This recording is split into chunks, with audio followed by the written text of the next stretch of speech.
तो दोस्तों आज हम लोग पढ़ेंगे मगध साम्राज्य।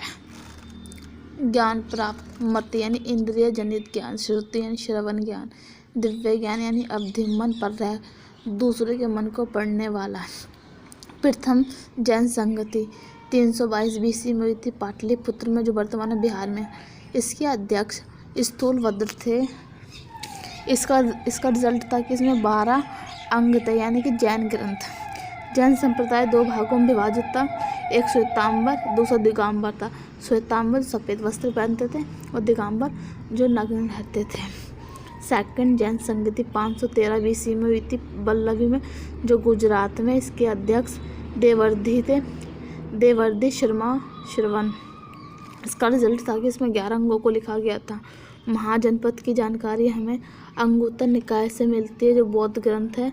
इसमें 16 महाजनपद है। भगवती सूत्र जैन ग्रंथ में 16 महाजनपद, अष्टाध्याय पाणिनि द्वारा लिखा गया था। इसमें 22 महाजनपद थे। 16 महाजनपद में से 14 महाजनपद राजतंत्र थे और 2 जो महाजनपद थे वे गणतंत्र थे। पहला मल, दूसरा बज्जी। बज्जी दुनिया का प्रथम गणतंत्र था। इसकी राजधानी वैशाली थी, जहाँ लिच्छवियों का शासन था। मगध साम्राज्य का वर्णन हमें अथर्ववेद में मिलता है। सबसे शक्तिशाली महाजनपद था। वर्तमान स्थिति महाजनपद मगध साम्राज्य की पूर्वी उत्तर प्रदेश, बिहार, पश्चिम बंगाल तक है। इसका उत्कर्ष 6वीं BC में हुआ था। मगध साम्राज्य के संस्थापक बृहद्रथ थे, जो पुत्र जरासंध थे। महाभारत के समय वर्णन किया गया था इनका। बृहद्रथ वंश की स्थापना की थी। राजधानी गिरिब्रिज को बनाया था इन्होंने। मगध पर शासन हर्यक वंश, शिशुनाग वंश, नंद वंश, मौर्य वंश। हर्यक वंश ने 544 BC और 412 BC तक शासन किया था। संस्थापक थे इसके बिम्बिसार, जो 544 BC से लेकर 492 BC तक थे। इन्होंने 52 वर्षों तक शासन किया था। बिम्बिसार का अन्य नाम श्रोणिक था। बिम्बिसार ने अंग पर अधिकार किया। अंग का उपराजा पुत्र अजातशत्रु को बनाया गया था। बिम्बिसार का साम्राज्य विस्तार वैवाहिक नीति थी। बिम्बिसार महाकोशला से विवाह किया। कौशल शासक प्रसेनजित की बहन थी, जो दहेज में इन्होंने काशी दिया था। चेलना चेतक की पुत्री थी। शर्मा मद्र देश की राजधानी थी पंजाब।